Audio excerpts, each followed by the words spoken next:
This is a simple demonstration on fast bowling and how we can place our players in a safe training environment. Chris is my bowler, and if Chris is a front-on bowler, what we want is his hips facing straight down the wicket. So I ask Chris to sit down with his hips facing straight down the wicket. Ideally, we want Chris's hips and shoulders to be in alignment.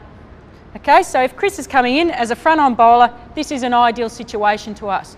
How we can demonstrate to Chris and put him in a situation where he gets the feel of having a mixed action, meaning that his bottom half and top half don't mix, is by turning his top half into a side-on action.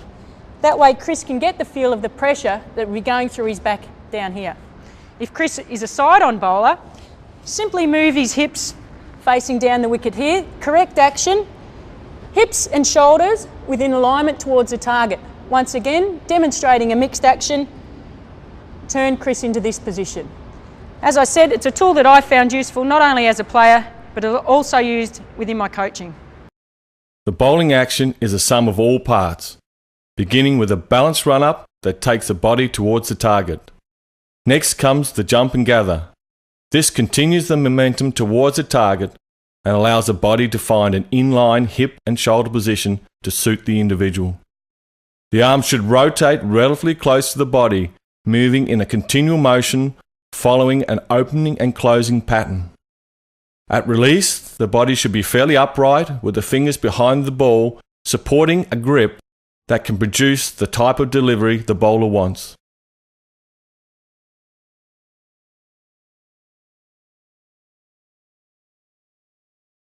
What we'll do to bowl the in-swinger is turn the ball over. So once again, the shiny side being the red side, right-handed batsman, slight angle of the seam this time towards fine leg, fingers down the seam, once again, pretty much the same as what you bowl for the outswinger. Thumb, of course, down the back. And you want to pull down as hard as you can, making the seam this time go towards fine leg, and hopefully the ball should swing in towards the right-handed batsman. Let's have a look.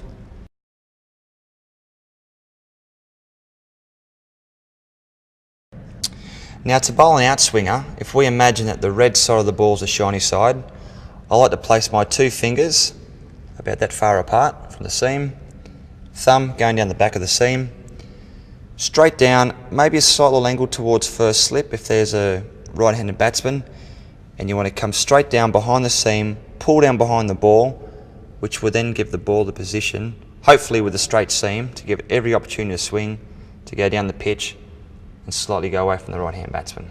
Let's have a look.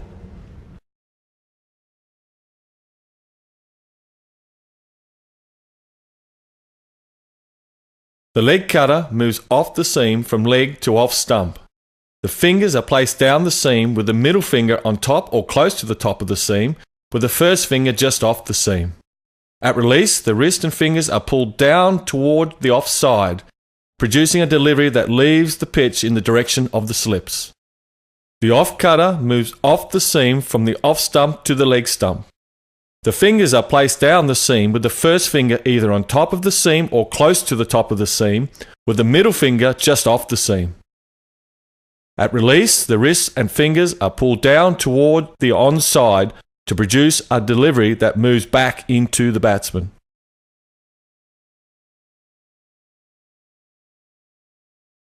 Now, as any fast bowler, it's great to have a bit of variation, and I find sometimes being a fast bowler that you need to have a change up in pace. Now, to bowl what we call a slower ball or a change of pace, I like to hold the ball pretty much the same as what I held the ball for an outswinger. As I'm just about to come over with my action, slide one finger down, and you want to bowl like a big off-cutting action. So then the seam turns and the ball should come out between 10, 15, 20 k's a bit slower. That's one version.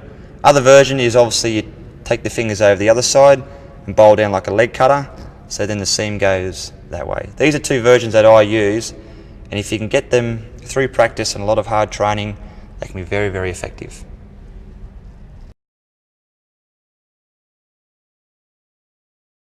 The bouncer is an effort ball that is used to force the batsman onto the back foot.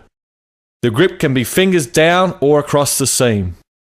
The effort needs to be focused just before release, driving the ball into the pitch hard and short enough to pass the batsman at throat height.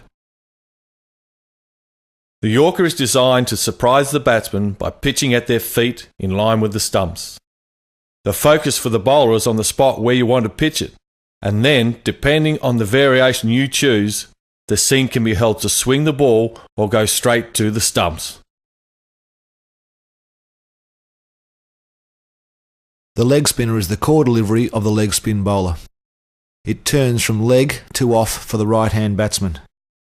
We grip the ball firmly with our middle three fingers, with soft support from the thumb, and impart maximum spin with the third or ring finger. We aim to be moving towards the target with our body and spin up and over the top of the ball for maximum impact. The leg spinner relies heavily on his stock ball, the leg break. However, variation adds to the impact of the leg spin bowler, and the top spinner, wrongen, flipper and back spinner or zutta are examples they can use. The wrongen is a variation for the leg spinner, spinning in the opposite direction. The grip is the same in the first, second and third fingers with light support from the thumb. The spin is achieved by releasing the ball with the back of the hand facing towards the batsman and spinning off the third or ring finger.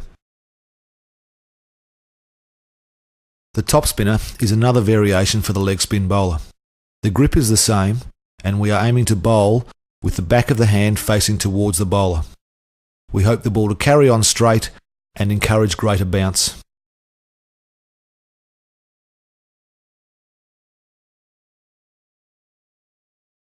The flipper is another variation, and most difficult to master. The grip is similar to the leg spinner, with the ball being squeezed out between the thumb and forefinger. This results in backspin being imparted on the ball, skidding through quickly and deceiving the batsman. The biggest part about spin bowling is grip it and rip it. You must spin the ball to be an effective bowler. The grip I use to spin the ball is like so. Hold the ball in your fingers, depending on how big your fingers and your hand are, till the ball is comfortable. For me it's about like that, depending on how big your hand and fingers are. And I want the ball coming out off my index or pointer finger, the last point of contact, so the ball comes out like so.